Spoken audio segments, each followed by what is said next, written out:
சிவராத்திரி விழாவிற்கு அதிக ஆயிரக்கணக்கானோர் இந்த நிகழ்ச்சியில் பங்கு பெற்று மாலை 6 மணிக்கு தொடங்கும் இந்த சிவராத்திரி விழாவானது அடுத்த நாள் காலை 6 மணி வரைக்கும் தொடர்ச்சியாக பல்வேறு இசை நிகழ்ச்சிகளுடன் தொடர்ந்து நடைபெறும். ஒவ்வொரு ஆண்டும் இந்த ஈஷா யோகா நடத்தும் சிவராத்திரி விழாவிற்கு முக்கிய தலைவர்கள் மற்றும் சிறப்பு விருந்தினர்கள் பங்கு பெற்று அதில் சிறப்புரையாற்றுவார்கள்.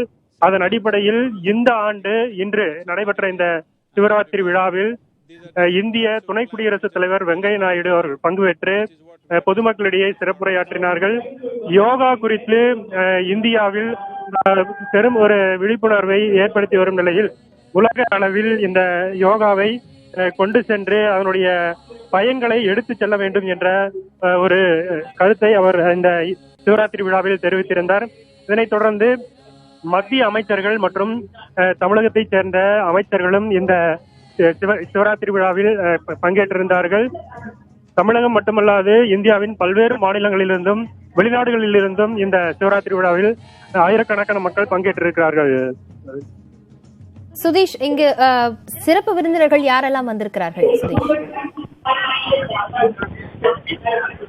அதாவது இந்த சிவராத்திரி விழாவில் முக்கிய சிறப்பு விருந்தினராக இந்திய துணை குடியரசுத் தலைவர் வெங்கையா நாயுடு பங்கேற்றிருந்தார்.